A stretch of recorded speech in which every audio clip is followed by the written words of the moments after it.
மட்லின் என்ற யாட்ஸ் கப்பல் தற்போது காசாவை நெருங்கியுள்ளது. இக்கப்பலில் ஸ்வீடனைச் சேர்ந்த உலக புகழ்பெற்ற சுற்றுச்சூழல் ஆர்வலர் ஏட்டா தேர்ன்பர்க் உள்ளிட்ட 12 பேர் பயணம் செய்கின்றனர். அவர்களின் நோக்கம் காசா மீது இஸ்ரேல் விதித்துள்ள கடல் தடையை எதிர்த்தல், அங்குள்ள மக்களுக்கு மருந்துகள் மற்றும் அத்தியாவசிய உதவிப் பொருட்கள் கொண்டு செல்வதன் மூலம் முற்றுகையை தகர்த்து சர்வதேசத்தின் கவனத்தை காசா பக்கம் ஈர்ப்பதாகும். கப்பல் ஸ்பெயினின் சிலிசி நகரத்தில் இருந்து வெள்ளிக்கிழமை பயணத்தை தொடங்கியது. விடயத்துக்கு வருவோம். அரேபிய உலகிலே இஸ்லாமிய தூய மார்க்க நெறிமுறை பேசுபவர்களால் சீர்திருத்த கருத்துக்களை பேச மாத்திரம்தான் முடிந்திருக்கிறது. ஆனால் இஸ்லாமியர்கள் அல்லாத எத்தனையோ மனித நேயமிக்க மனிதர்கள், சமூக நீதி சிந்தனையாளர்கள் பேசுவதோடு மாத்திரம் நிறுத்தி கொள்ளாமல் அதை அமுல்படுத்தியும் காட்டுகின்றனர்.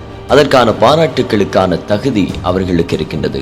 சீர்திருத்த சொற்பொழிவுகளால் மாத்திரம் சீர்திருத்தத்தை ஏற்படுத்திவிட முடியாது. அதற்கு பாரிய அர்ப்பணிப்பும் தியாகமும் தேவை. அது தற்கால சுகபோக அரபிகளிடம் இல்லை, ஆனால் மேற்கத்திய சமூக நீதி சிந்தனையாளர்களிடம் இருக்கிறது. இறை மறுப்பாளர்களே ஆயினும் இவ்வுலகில் நீதியை நிலைநாட்டுபவர்கள் அல்லாஹ் விரும்புகின்றான். இறை நம்பிக்கையாளர்களாயினும் அநீதியாளர்களையும் அவர்களுக்கு ஒத்துப்போவர்களையும் அல்லாஹ் வெறுக்கின்றான். இது நீதியின் மீதும் மனித உரிமைகள் மீதும் அல்லாஹ் கொண்டிருக்கும் நேசத்தின் வெளிப்பாடு. ஒருவரின் மர்மை நிலை குறித்து தீர்மானிக்கும் உரிமை அல்லாஹுக்கு மட்டுமே உள்ளது.